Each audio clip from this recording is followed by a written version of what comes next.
So hi, I'm Nicole Trimble. I lead a community of employers who are working on economic mobility for their frontline and lower income workforce. And so this conversation, how do we move from looking at these external metrics that sustainability's done so well to yesterday, so many of the conversations here were about internal metrics. And we're gonna shift that a little bit to being like, what stories do we tell externally?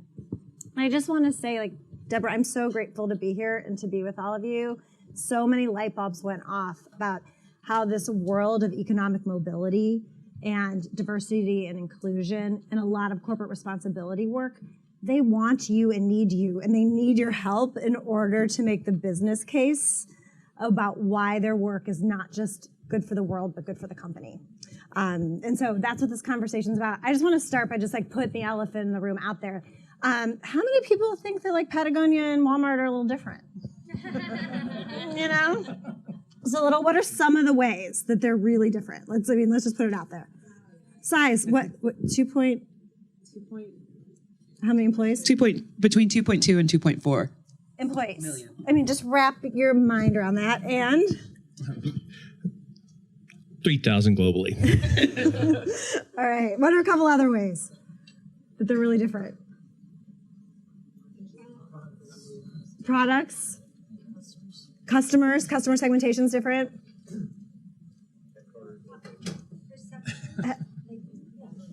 Perception, brand, headquarters. How about number of outlets or number of retail locations? 11,000. 72. And then the last one, that's what I was going to put out. The last one I'm going to put out there that's really huge as an organization that works with both of them is ownership. So who owns you? Our shareholders. And we're still owned by the Chenard family. And private. And so the flexibility in how you talk about this publicly. So you both have been leaders in sustainability. I'm just going to give you a second to talk about how you have led in sustainability, because I'm not sure. I think people might know some pieces of the story, but I would love for you to share a little bit about that. Yeah, sure. So how many of you are familiar with Patagonia? A bit? Okay. So the company, that would be one of the things we have in common. How old is Walmart? 55 years old, roughly. See, we're like 50. So we were buddies in high school. Exactly. Is that right? Okay. So 50 years ago, Patagonia, to some extent, has evolved into a company that only exists for sustainability. So the mission of the company is we're in business to save our home planet. If we're not doing that and impacting climate change and finding a way to not just impact it, but to reverse it, to make it a better place, clean air, clean water, free-flowing rivers and wild places for your grandkids. I don't know if we've done enough in time for your kids. They may have a hard time, but maybe for your grandkids, we can fix things. But that's the whole reason. If we weren't doing that and moving that forward, then we would close the doors of the company tomorrow. So the only reason the company exists is for sustainability reasons. And so we measure that in a variety of ways, but we're actually incorporated as a B Corp, which means that we have, in addition to financial results to our shareholders, which is the family, we are liable, like legally liable, to move forward our responsibility to both people and planet in addition to profit. It's interesting to start with the purpose of the company, because I think that's something we share. Yeah. Our mission is save people money so they can live better, and a huge amount lives under the live better part. And we talk about sustainability as an essential part of fulfilling that purpose, along with the ways in which we invest in human capital.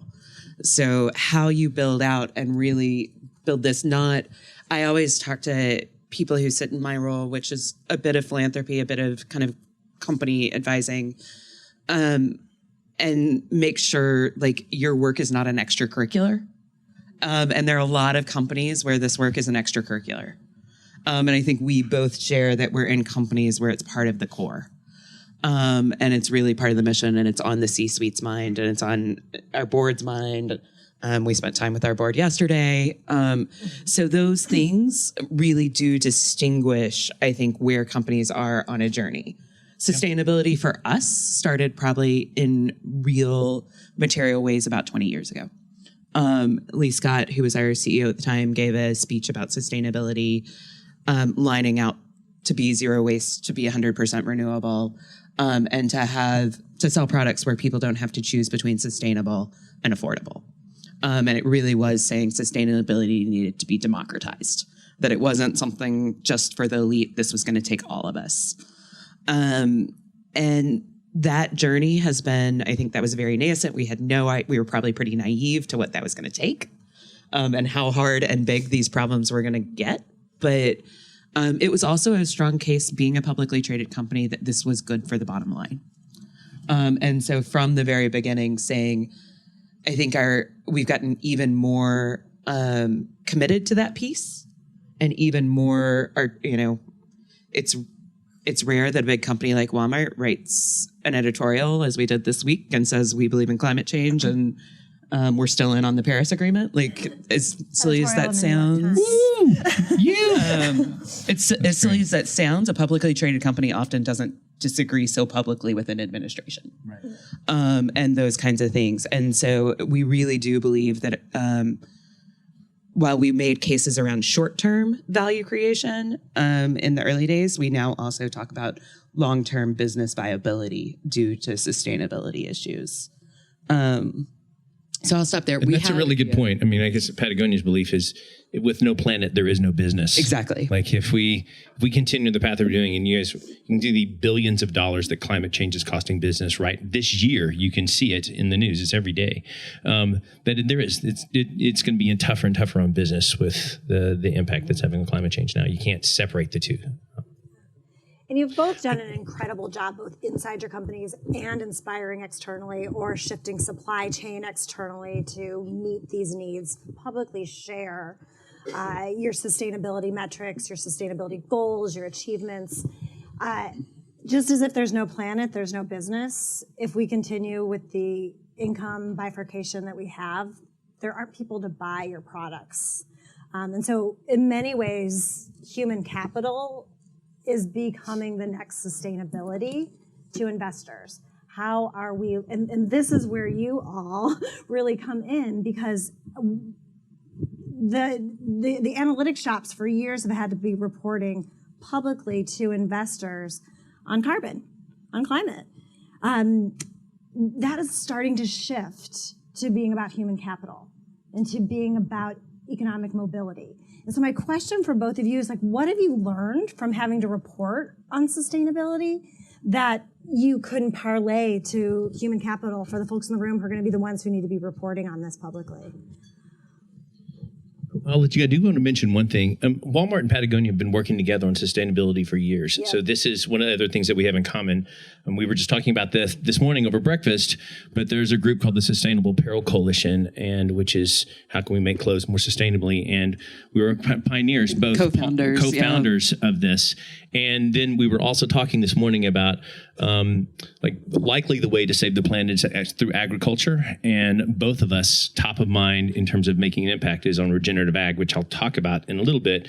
And there may be, in terms of sustainability, a lot more things in common with both Walmart and Patagonia than you would likely think. We share a lot of the same goals and are actually in partnership.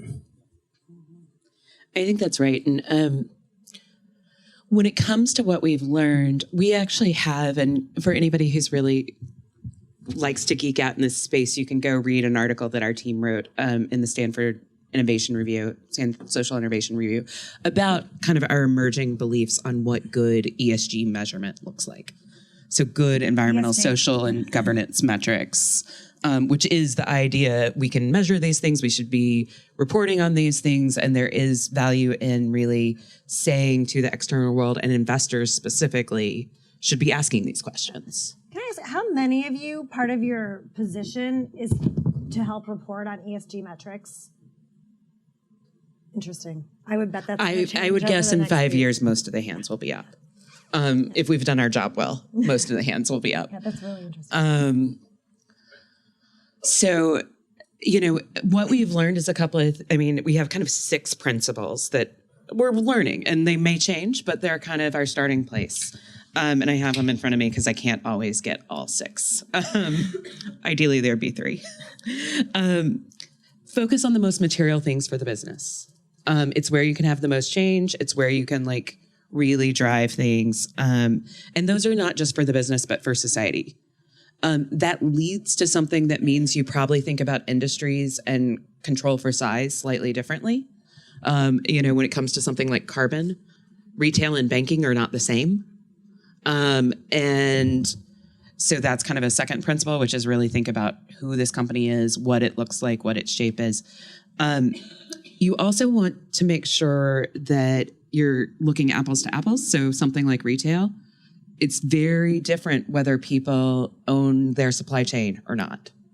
It's very, and on both sides of that, most of the material impact in retail is in the production. As Dean and I both, we often, but almost all sustainability measurement doesn't get to that unless you own it. And so there's very little incentive to work as we both are in things like agriculture. Because we just sell that. That's somebody else's problem in an ESG metric. And so you really want to think about the total ecosystem. It's also, we own all of our logistics and delivery, or the vast majority of it, because we optimize for it. And we really are trying to build it sustainably. Until recently, that was really unique among our competitors. It meant our carbon scores were really high compared to others. But it also meant ours were decreasing much faster because we were managing for it and really optimizing for it, while others had no idea what was going on because it wasn't part of their contract process. So these things about like really what's the shape and style of the business, where do they fit in the ecosystem, all are important. And then the last one I'll mention is that you want to not just measure negative externalities and kind of risk pieces. You want to incentivize value creation. And most investors, even in the sustainability space, still think about measurement as risk mitigation. They aren't getting to value creation. It is about, is this company going to have a big blow up that impacts my share price? Not about what kind of long-term value can they create because they're better positioned in this and they're solving the problem. Yeah, that's so true. Now, for Patagonia, if we just take the traditional metrics around sustainability, you can look back pretty far on the Footprint Chronicles. We've been pretty upfront about and transparent through our entire supply chain down to the factories and what water is coming out of the factories and what dyes they're using for our products. And we don't own any of the factories, but we go deep in the supply chain and then we literally will tell you where we are failing, and even on human trafficking and that issue in a lot of factories in Asia, and which factories that we're involved in that we are well aware of that are involved with human trafficking and what we're doing to make that stop. And what that means is basically people working in the factories, they take their passports and then they get stuck in the factories. And we are in the factories inspecting and doing everything we can to make that stop. But it is a part of how the factories work. If you're consuming things from Southeast Asia, you all are wearing something that was done by labor that was traffic labor. You all have something in your closet that was some level of that. So that part of it we work on. We're a little bit new to the game, other than some of the work we've done in the factories on the social side. And we're working on this. So if you want to get some metrics for your group just to start messing with it, Patagonia uses B Lab because we're a B Corp. There are 45 indicators of human capital metrics that are pretty deep and very intense. And what we've learned is on the social side, in terms of impact, it is really difficult. So for example, how would you make sure we're paying a living wage in the factories in Bangladesh? What is a living wage in Bangladesh? I can tell you what it is in the U.S. because MIT does a ton of work to tell us what the living wage is in the U.S. As a matter of fact, it's the only country that you can get a really good living wage score. You can't even get a living wage in Canada. Like that. By county. By county. It's really great data, but it doesn't exist for the rest of the world. So we have to fudge it. And we have to make that up. But as more companies are interested in doing this data would become more available. But it's an important question. And is a living wage in the U.S., like what is poverty in the U.S.? What is poverty in Bangladesh, and what is that number? That's a really difficult question to answer, and that's what we're finding in the B Corp or the B Lab report that we have, which we've done for several years now. And to your point earlier, Caitlin is highly involved in the B Corp. As a matter of fact, there's a couple to-dos in your email box. On that. So, and it all has to do with the B Lab working on human capital metrics and they do this for a living. They have lots of scientists who are kind of thinking about this that they have gotten wrong. They're like, well, maybe that question or that word wasn't the right word, and we're all measuring the wrong thing. Let's go back at this again. Or what is this? What is a good score? So it's very, very new, even for places that are doing this well. But if you want to see the future of what could be on your reports, even on a public basis, look to the B Lab, and you're going to see lots of human capital metrics. Some of them are going to make sense. Some of them you're going to go, what is that? But a lot of them have to do with mobility, living wage, and doing the right diversity, equity, inclusion questions as well. And their tool's really easy to get on their website. Like you can get, without being a B Corp, you can look at the tool and the questions. Yeah. I do want to take this one edge further on this, something else to think about. And this, think about how the business model of Patagonia around sustainability inspires what we do in the human capital side. And I mentioned regenerative agriculture a minute ago. And Patagonia, as you know, makes really incredible clothing and apparel. And by doing that, we are destroying the planet. But we try to do it in a way that destroys the planet the least. Among all the things you could buy, probably Patagonia stuff destroys the planet the least and has the lowest impact of everything. We're very hard on that, but it still is like killing the planet slower, which we're not super proud of. Our mission is to save the planet, and our mission is not to kill it slower. And so we are likely Patagonia 50 years now would be a food company, and here's why. I'm going to give you, anyone familiar with what regenerative agriculture is? Of course. So here's how regenerative agriculture works. Traditional agriculture works where you till and you slice, you put a seed in the ground, you cover it with dirt, and what happens with the seed is this microbial community begins to grow around the seed so it can reach out its roots into the soil and pull the nutrients from the soil into the growing plant. The plant grows, it goes into the air. When it breaks above the soil, it begins to pull carbon out of the air and deep into the ground and puts it into the ground through the roots. So it pulls nutrients from the soil, but at the same time, it's putting carbon back into the soil and forming this community and actually putting nutrients back in the soil and sequestering carbon. At the end of the year, we all slice into that. We get corn or soybean or whatever that we need. And when we slice into the ground, we kill this microbial community. And all the carbon that was sequestered goes back into the air. The number one contributor for carbon is agriculture. Number one contributor. If there's another way, though, if you just didn't till, you just put the seed back into that rich microbial community. You left the carbon in the ground. And if the whole world went to no-till farming, regenerative agriculture, you actually don't need as much water. You don't need pesticides and fertilizers and all those things because the soil is alive and can protect itself. We're basically farming on dead land. By this whole till and poke, we are killing the soil. And most of the topsoil is actually dead. There's nothing in it, because we've extracted all the nutrients from years of tilling. But if just left it alone, we would have the soil alive. My point on this is, if the whole world went to regenerative ag, we would actually begin to reverse climate change within decades. We'd actually save the planet, which is why Patagonia is moving towards this. So I thought about this on the people side. A lot of the work we do in HR is focused on what are we taking out of people. What did you contribute over the past year? The annual performance review is exactly that. What was the crop yield of this plant for the past year? So you have the annual, I think the annual performance review feels a little bit like the slice and till moment at the end of the year for the crop. Everyone's like, but we actually, Chris did a program and worked with a local organization to measure the impact of a benefit that we put in place. And we measured productivity, we measured engagement, all the things that are on your typical things. But what Chris and Channel Islands also measured was, what is the impact of this program on your relationship with your spouse? What's the impact on the relationship with your children? What's the ability to go to the doctor? What's the ability to buy healthy food? We ask questions about what does this benefit put back into your life in a regenerative nature? What are we putting back into people's lives? And what we found, this is really a simple benefit. We just closed the office every other Friday and went to a 980 schedule. So we work 9 hours a day and close the office every other Friday. Not a big deal. But the measurement was the big deal, the analytics behind this. And what we found as a result of this benefit is people overwhelmingly reported that they had better relationships with their spouses. Overwhelmingly reported they had better connections or relationship with their children. They were able to spend more time outside. They were able to go to the doctor, because I don't know about you, my doctor is not open on Saturday.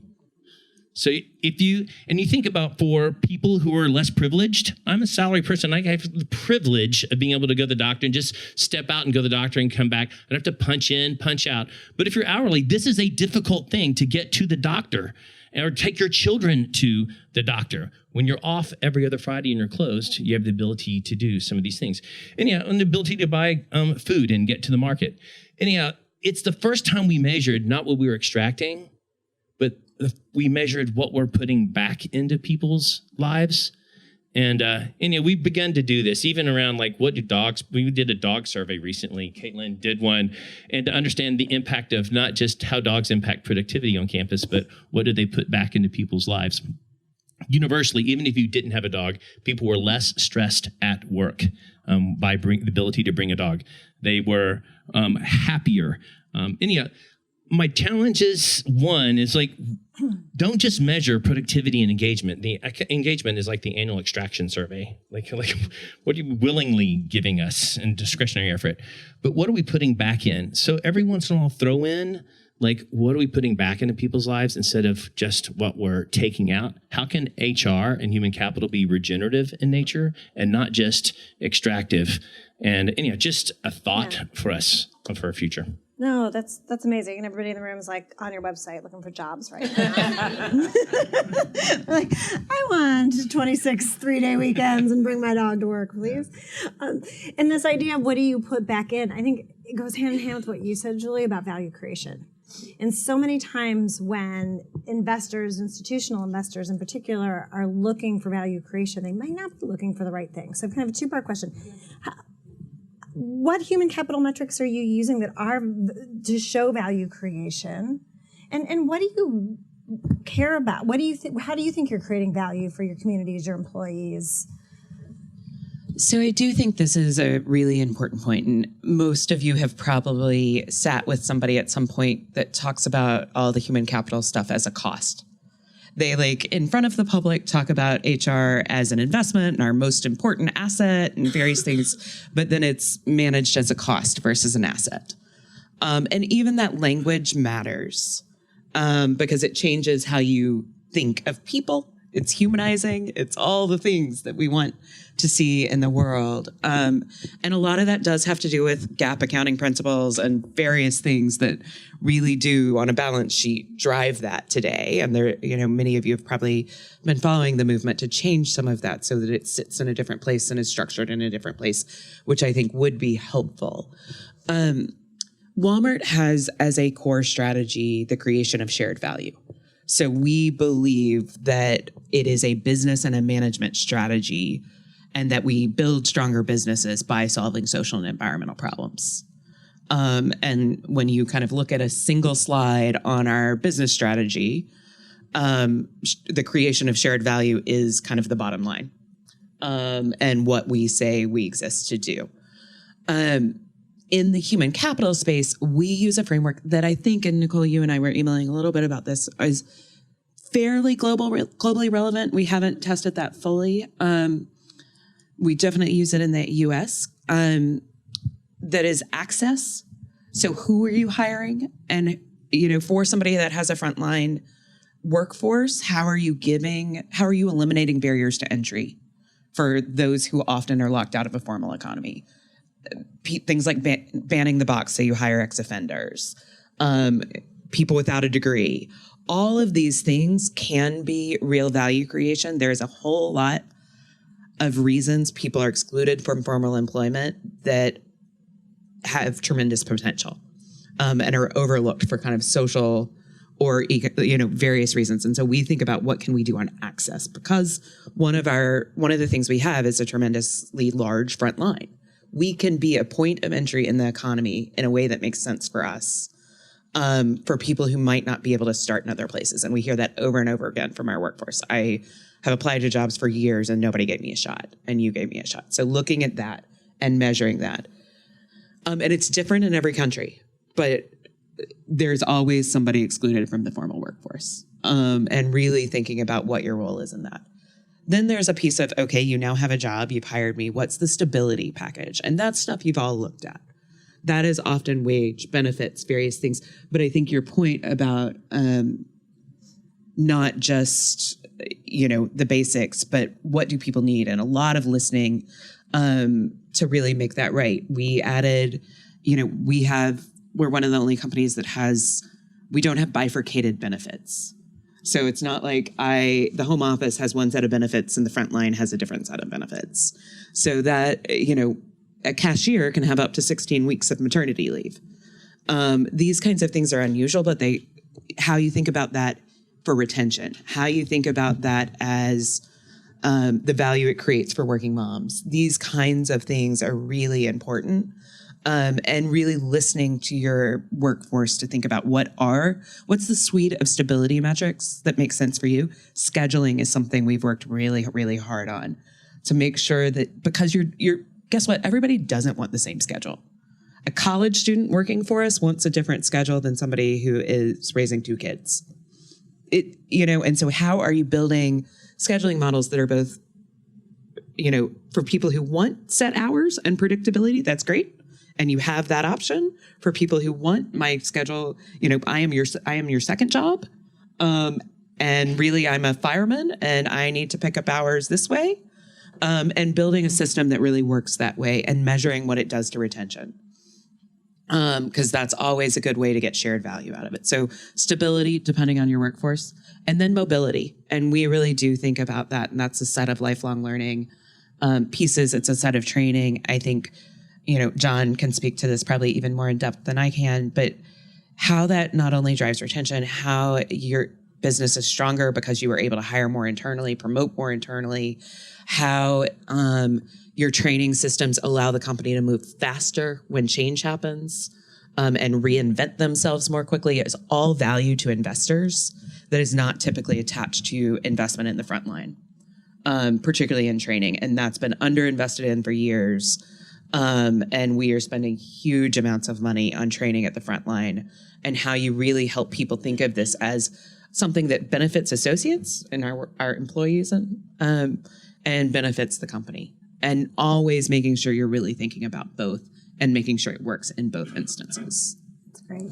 So this frame of access, stability, mobility is really important. One of the things we've learned is that stability, the same best practices that create stability, scheduling, benefits, the things Julie talked about, are the exact same best practices that create mobility. They are not different. And so to be able to retain your workforce, especially a lower income workforce that has more barriers to stability, that's the same best practices, and we have a list of those. So one of my questions for you both, because there's incredible value in retaining your workforce, right? I mean, 4%, that might be...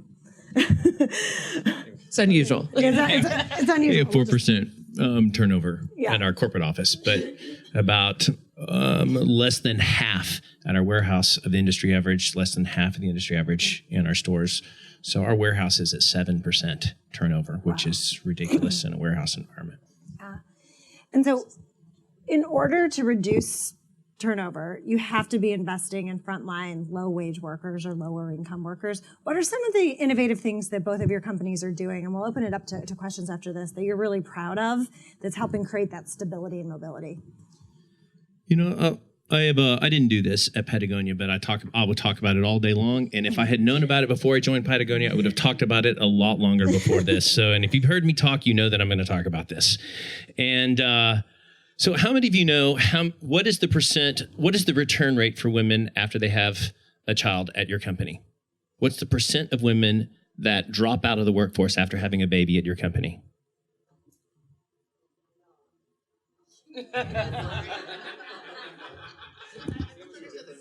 Well, same as her. Yeah, okay, got it. Okay, cool. Okay, so nationally, this is just an average, and I realize there's more and less on this. 25 to 30% of women leave the workforce after having a baby within a year. 25 to 30%. Repeat that. A third of women leave the workforce within a year after having a baby. Why? They leave the work. They go home. They go home.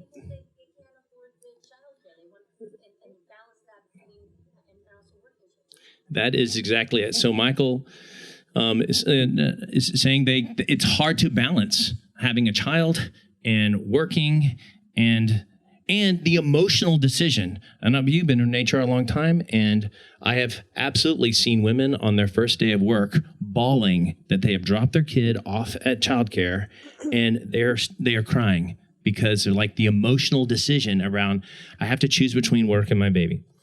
So that's a U.S. number. Again, to challenge of statistics, the U.S. is a little better at that, but this is a U.S. stat. Yeah, this is a U.S. stat.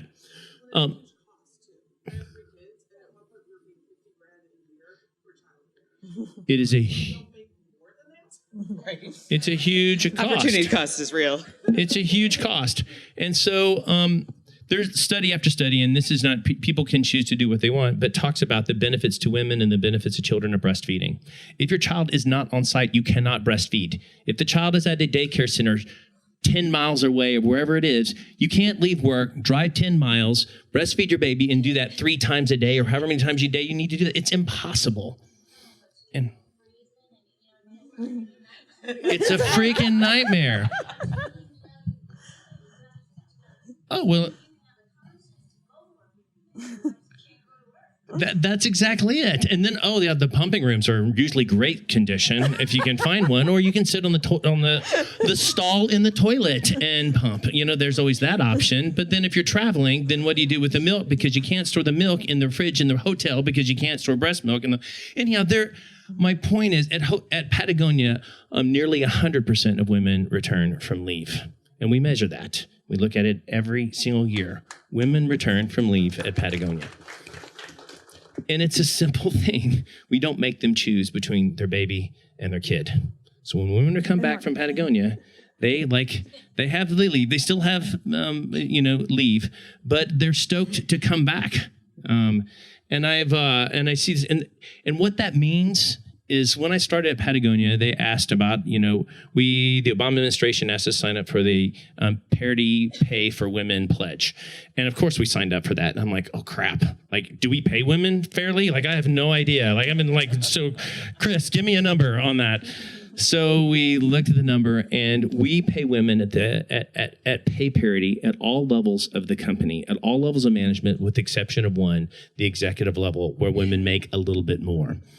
So things that Patagonia does systemically. So women return from leave because there's childcare on campus because they can. And so they can breastfeed. It's encouraged. I've been to a board meeting where there's someone breastfeeding in a board meeting. I don't know if you saw Holly Morissette's post. We were having an HR meeting a couple months ago. And she, in the middle of the meeting, she brought her baby because she couldn't, she's a recruiter, and she couldn't get back to childcare. So her baby, Bodhi, was with her. And she just started feeding Bodhi at the meeting, kind of covered. And I looked at Holly and I said, wow, what is the ROI on that? And so she posted that on LinkedIn. So the next day she posted her experience and said, I'm just so thankful that I don't have to choose between my baby Bodhi and my career. I'm just glad I can do both of these at the same time. She posted on LinkedIn and just said, I'm just thankful. Next day, there were 2 million views of that. And now it's running at 6 million views. And if you read Holly Morissette's LinkedIn post, I guarantee you cannot read the comments without crying.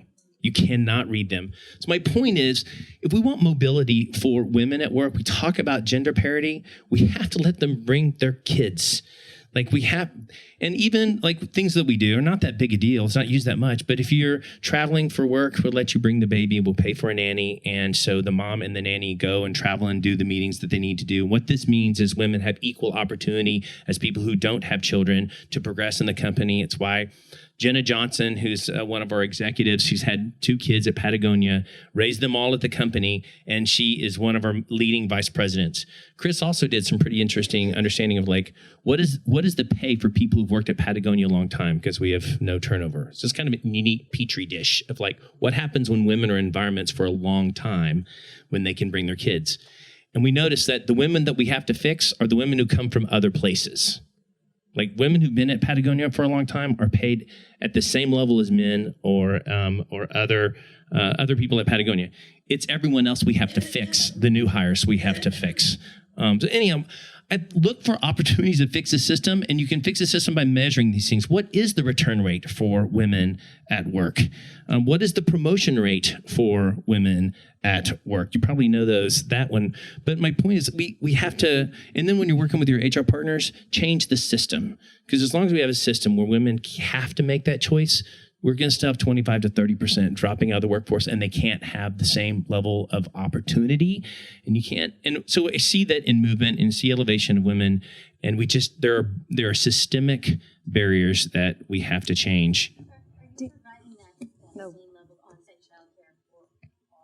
The warehouse? We provide it for the warehouse also. So I'm saving that answer for what do we do uniquely? So it's not just for the corporate office. We also have it in the warehouse as well. And we've seen, and we subsidize it based on living wage. So we look at what is the living wage and the cost of childcare, and we subsidize the childcare for warehouse. And we've also seen impact in mobility, impact in retention rates for women at the warehouse. And it's a simple thing. It is there is an ROI on it when you do the long-term value of it, but it's a direct correlation between the mobility for women. Yeah, thanks.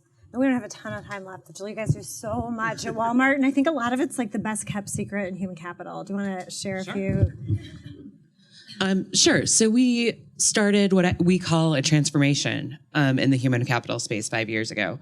And that investment is now over $4 billion in wages and education and training and scheduling and all the pieces, because this all fits together. And we are seeing decreases in turnover and a number of things from that, both measurable and things that just are, belief we're changing faster and staying ahead of the curve because of this. One of the things that I think is unique is the training and development work that's been done. So we know everybody at the front line gets pretty significant training. It starts with a program called Pathways. It then goes to a program called Academies. We've built 200 training institutions around the country, co-located with stores. You spend about half your time in the academy and half the time in the store walking and learning. There's VR in every store now where they're learning and using that to learn. And then that leads to a program. What we're seeing is a lot of the people we train have never had success in education. We are an access employer, so a bunch don't have high school degrees, a bunch don't have, and frankly, that often comes with a feeling that I can't be academically successful. And what we're hearing anecdotally is these academies make people realize they're really smart. Everything's taught on iPads. They're learning digital skills. They graduate at the end of it, and in many cases do caps and gowns and that kind of thing. Mm-hmm. And it changes the trajectory of what people want to do. So materially in the academy space, we can say that people who've been through academies have higher retention rates, and those who report to them have higher retention rates. So you see that impact. But then we have what's called Live Better You. So thinking about a full continuum of learning, which is a college and a credentialing program in which they get to choose what they study. We have a set of degrees and credentials that have been chosen because we know they're going to be valuable in the future work context. And everybody who's on that platform, it's done through Guild Education, which I know others use too, is known for serving working learners well. So you get on there by having high completion rates for working learners and high low debt rates, all those things. You can go for $1 a day. So that's how Walmart does this. It's not a tuition reimbursement program because that's almost impossible for somebody who has limited income. It is $1 a day, and you can get a college degree for that. Or a number of other things. You get a coach who works with you weekly. It is designed, and we measure it by completion. That is the kind of North Star that we've driven, is not that we have high enrollment numbers. We're early in the program, so right now it is measured through enrollment. But what we really are holding ourselves accountable to is the completion of the degree, because we know that's where the value comes in. And then once you're done, there's no requirement that you stay with the company. We really believe that we want Walmart to be a job that you are better for. And that's both with us and, frankly, we do hear anecdotally our competition is hiring from our academy graduates and all of those things. And it's a belief that the whole system will be better because of it. And we're such a believer in that. When we announced the transformation, we announced not only what we were doing in the company, but through philanthropy, we're investing $100 million in tools and systems so that all companies can think like this. It's things like the work Nicole does at Talent Rewire, where companies like yours can go through, get advice on this, because we think the whole system will be better if there's a greater investment in frontline training, skill building, mobility, all of these things we get benefits certainly from doing it for ourselves, but we think the whole world will work better if that's just normative. We don't have a ton of time left. What I love about this is that I think we all know that talent is equally distributed, but opportunities aren't. And what you've found is that many of the people who work for you have just not had the opportunities, but through your programs, they realize they're really talented. And you are building versus buying in a very expensive market right now. Absolutely. Yeah. Which I think a lot of people in here were talking about yesterday. Just to close, because I know we're running out of time, right? We're running out of time? We don't have time for Q&A, do we? Oh, we do that. Okay, so to close, so I know that if I were sitting in this room, that I'd be like, oh yeah, Walmart can do that. They're like the largest employer in the world. Or like Patagonia can do that because they like let their people go surfing. So there's a whole book about it. So for the folks in the room who might think like they couldn't do this, what's a piece of advice? Because I know you both have like seen lots of other companies and worked with other places. What's a piece of advice to get started? Start somewhere. I mean, what I would say is Dean and I have both mentioned a ton of things that have positive ROI. In a tight labor market, you won't get a better shot at this. So like, do it now, because there's not a company who's not more focused on talent in a tight labor market than they are when it's not. And so, you have access to the data, which is an amazing ability to really think about what is the metric you want to move. And what are the programs that you've seen out there, and the places like Talent Rewire and others where you can get kind of basically free advice and free consulting. Walmart underwrites for other companies to get the support to do to start these initiatives. So there's it's a pretty good pitch to go in and say like, I found this metric and I have this program that's free, and I think that we'll be able to design a pretty low cost program to move this metric, and it'll have positive ROI. What I find is once you start those things, companies get addicted to them. They start thinking differently. It doesn't take, you start doing it in childcare and suddenly you're thinking about something else. And so like, don't feel like you have to take on everything all at once if you're a small company, or don't have buy-in from the C-suite. Like, take on one thing, really build it in a smart way with shared value as your intent, and measure both. You'll catch the attention of somebody who'll say like, could you do more of that? What should we think about next? And it'll start, I find in good companies, and you all work for good companies, it perpetuates itself. So I would say the same, start small. So Patagonia childcare started in a backpack. It was just a backpack. Like, so someone who said, I'm bringing my kid and I'm coming to work, and it was in a backpack. So it just could be that small. And I think the other part is the best advice I ever got around making change, and it applies to how we're thinking about human capital. Actually, didn't happen at Patagonia, although I've learned a ton about it there. It actually happened at Sears. And at Sears, we had a guy on the board of directors who was on the compensation committee. His name was Paul DePodesta. And if you've been here before, maybe you've heard me talk about Paul. But Paul, if that name may not be familiar, the character might be. He was the Jonah Hill character in the movie Moneyball. So he was the analytics guy in Moneyball. So we had the opportunity to talk with Paul because he's on the board and kind of understand things that he learned about analytics in baseball. And I don't know what the exact question. I'm sure it was a dumb question, and he like reframed it with a super smart answer. And he said the thing that we learned is when I got into baseball, everyone was measuring all the things that were on the back of the baseball card. Like all analytics were done with things on the back. We were all like getting super smart and analyzing everything that everyone had that was data. It's all the data that's available in your HRIS. That's the baseball card. And he said, Dean, the real value that analytics can bring is measuring the things that no one else is measuring. Like, if you're measuring the same thing that everyone else is measuring on human capital impact, then you're going to get the same result and the same information that everyone has. It's the same baseball card. There is zero competitive advantage in measuring all the things you can see on your HRIS. None, because everyone has one, especially the companies of your size. And you've got dashboards and fancy things that look at all the things and they find the things that no one else is measuring. Look for the space in between.